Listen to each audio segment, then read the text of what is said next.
literary critics and theorists from Sir Philip Sidney to Sir Joshua Reynolds represent the thinking of the Age of Enlightenment and its debate about the relative importance of reason and imagination.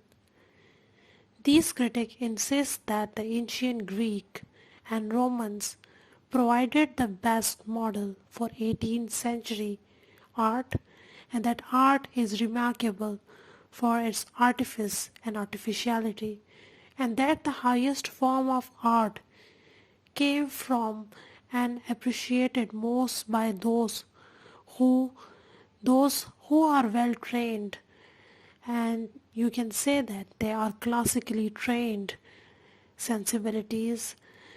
William Wordsworth and Samuel Taylor Coleridge wrote their preface to the second edition of Lyrical Ballad in 1800, and this articulates the romantic, philosophical and aesthetic worldview. The romantic conception of art and artists directly challenged the belief of the Enlightenment, and particularly in insisting on the superiority of all things natural over anything artificial. William Wordsworth turned down centuries of accepted thought about poetry in stating that a poet is a man speaking to a man. This means that the poetry must use the language of common speech rather than artificial conventions of meter and rhymes, and which have been the hallmarks of poetry since the ancient Greeks and Romans. According to the Romantic and their worldview, the human interactions with the natural world provides the inspiration and source of all poetry, and so the language used to present these interactions must work to recreate that naturalness. Wordsworth and other romantics sets up a value system in which rural is valued over the urban, and the nature is better than the culture, and the uneducated and simple people are closer to nature than the educated and the complex. Wordsworth declares by stating that the child is the father of man in one of his poems.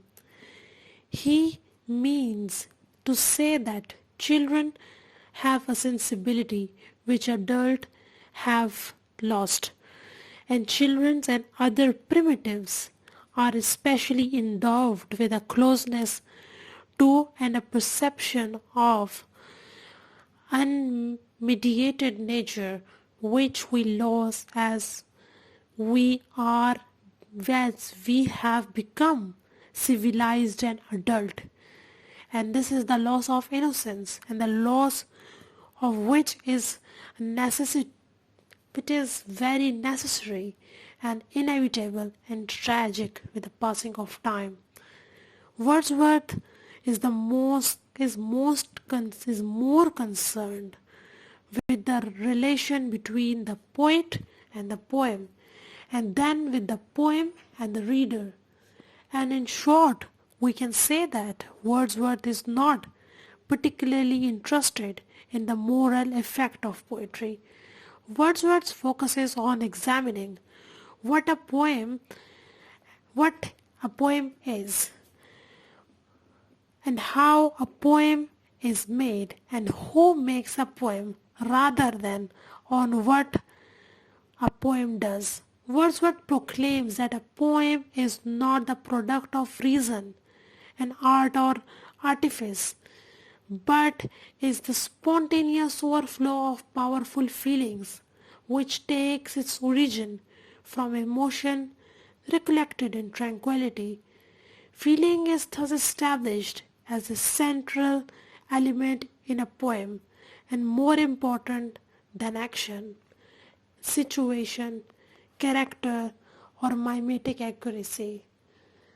The power of a poem is not to teach overtly, not to shape thought or character or action, but to express and produce powerful emotions. That's what Wordsworth says.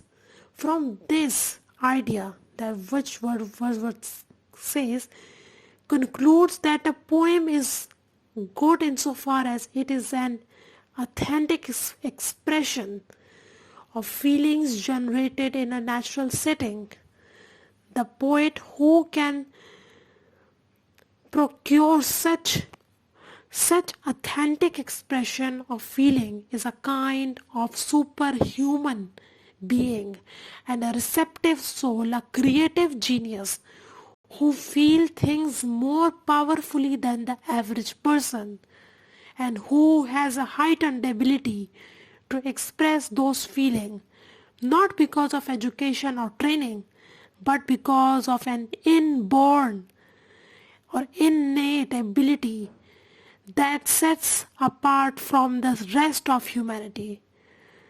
And obviously, in this romantic view, feelings, sensibility, and emotions are more important capacities than reason and logic. Reason dissects and breaks up experience to analyze it, while feeling unifies it. And the intellect can only grasp nature in pieces, while the imagination grasps it in its eternity. And that was all about William Wordsworth's literary theory. Next video will be about S.T. Coleridge, Samuel Taylor Coleridge literary theory. And if you want to guide yourself wholly about the literary theory and criticism, the link of the playlist is given in the description. Start from Aristotle to postmodern and get the idea if you are perplexed about this subject. Thank you.